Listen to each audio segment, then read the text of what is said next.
All right, let's talk about something many of us think we know, eczema. But what if I told you that the itch, the redness, that rash, what if that's just the tip of the iceberg? There's some groundbreaking new science that is completely flipping our understanding of atopic dermatitis on its head, and it shows it's so much more than just a skin-deep issue. Let's get into it. This really nails it. For decades, atopic dermatitis, or AD, was kind of dismissed as just that, an annoying but ultimately simple skin problem. But what scientists have now found is, if you're only looking at the skin, you are missing the real story completely. And this right here, this is the news story in a single sentence. We used to think of AD as an outside-in problem, right? You touched something, your skin reacted. Well, the reality is the total opposite. Science now sees it as a dynamic, immune-mediated systemic disease. I know, that's a mouthful. But what it really means is the problem actually starts inside the body, and it's being driven by your own immune system. So to really wrap our heads around this revolution in thinking, we have to first understand this fundamental shift, this move away from just looking at the surface of the skin. This is the core paradigm shift. I mean, it's huge. The old view was super mechanical. You have a weak skin barrier, and irritants get in. Simple.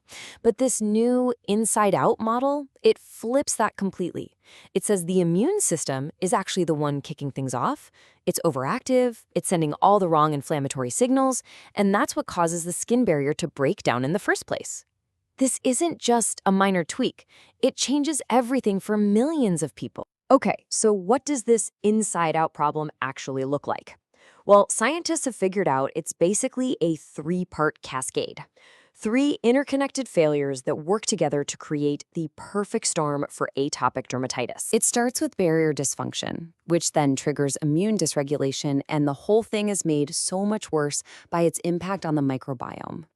You can think of it like this. Your body is a house with a faulty wall, a super overzealous security system that keeps attacking the mailman, and an unbalanced garden outside that's letting weeds take over. Let's look at each piece of that puzzle. So it all begins with the barrier. In about a third of patients, there's a genetic link to a faulty gene for something called filaggrin. Just think of filaggrin as the mortar that holds your skin cells, the bricks, together. When you don't have enough of that mortar, and you also lose these critical fats called ceramides, the wall becomes leaky. Moisture gets out, causing that classic dryness, and maybe more importantly, allergens and irritants get in, which immediately sounds the alarm for the immune system. Now, when the immune system responds to that breach, it's not a one-time thing. It actually evolves. In the early or acute stages, it's mainly what we call a Th2-driven response. That's your typical allergic reaction stuff. But as the disease becomes chronic, the immune system calls in reinforcements. It mobilizes different kinds of immune cells, Th1, Th17, and Th22, and they all join the fight. This creates a much broader, more stubborn inflammation that is way, way harder to switch off. And finally, there's the microbiome, the ecosystem of bacteria living on our skin. Healthy skin is like a thriving rainforest, just teeming with all sorts of diverse, helpful bacteria. But in atopic dermatitis, that beautiful ecosystem totally collapses.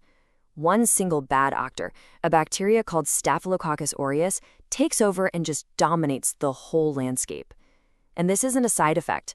Staph aureus actually pours fuel on the fire, making the inflammation even worse and locking the skin in this awful, vicious cycle. Okay, so we have a leaky barrier, an immune system that's evolving its attack, and a rogue bacteria making things worse. But remember that core idea from the beginning? This is a systemic disease.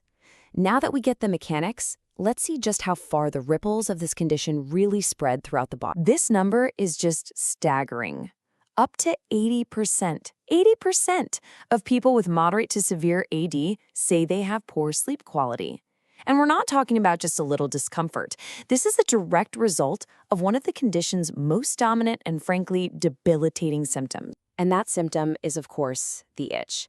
But anyone with AD will tell you this is not a normal itch. It's relentless. It's maddening. It can take over your entire life. For so long, we didn't really know why it was so intense. But now, scientists have actually pinpointed the specific molecule responsible. It turns out the itch is a specific biological signal. A molecule called interleukin-31, or IL-31, is the master culprit. It's pumped out by those overactive immune cells we talked about, and it plugs directly into the sensory nerves in your skin, sending a powerful, nonstop itch signal straight to your brain. It's not just a feeling, it's a targeted neurological event, and the effects just ripple out from there. All that constant inflammation, the sleep deprivation, it contributes to a higher risk of anxiety and depression. We're also seeing clear links to metabolic issues like obesity. And for many kids, 80 is just the first step in what's called the atopic march, a progression that can lead to food allergies and asthma later in life. This really proves it. This is a whole body condition. Okay, so that all sounds pretty intense, but here's where the story takes a turn for the better. This is the payoff, because for decades, treatment was so limited. But this new, incredibly detailed understanding of the immune system has triggered an absolute revolution in how we fight back. Just look at this timeline. It shows you how dramatic the change has been. For more than 60 years, the main tools were topical steroids, or these broad drugs that basically just carpet-bombed the entire immune system. But then, in just the last few years, we've seen this explosion of targeted therapies like biologics and JAK inhibitors. The pace of innovation has been unreal. And the key difference is precision. Instead of shutting down the whole immune system, these new drugs work like molecular scalpels. They're designed to find and block only the specific inflammatory signals, the specific troublemakers that we now know are driving the disease, things like the itch pathway or the inflammation pathway, while leaving the rest of the immune system alone to do its job. And the results? They're stunning. This chart shows a key clinical metric called EASI-75. That just means getting a 75% improvement in your eczema. Now look at the placebo bar. Only about 10% of people get that much better on their own. But now look at the targeted therapies. A biologic like dupilumab gets almost 40% of patients to that goal in 16 weeks. And in newer class, the JAK inhibitors like upadacitinib, that number jumps to 65%. That is a life-changing difference that just wasn't even on the table a decade ago. So where does all this lead? Well, the next frontier isn't just about finding even more powerful drugs. It's about finding the right drug for the right person at the right time.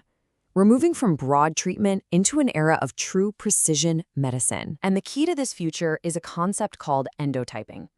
For years, we diagnosed AD based on its phenotype. That's just what the disease looks like on the outside. Endotyping is about looking at the why.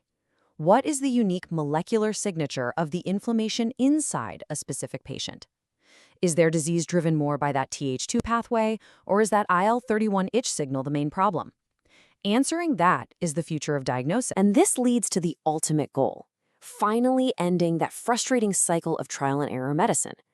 By identifying a patient's unique endotype using biomarkers, and maybe even using AI to sort through all the data, a doctor could one day match them with the exact targeted therapy that's most likely to work for them, right from day one. No more guessing. And all of this, it leads to one final, really provocative thought. If we can understand the genetic risks, and we can pinpoint the specific immune triggers, and we can find the biomarkers that tell us who is at risk, what if we could move beyond just treatment and into true prevention? Could we identify high-risk infants and intervene, stopping that whole atopic march before it ever even gets started? That is the incredible future that this new science is making possible. Thanks for joining us.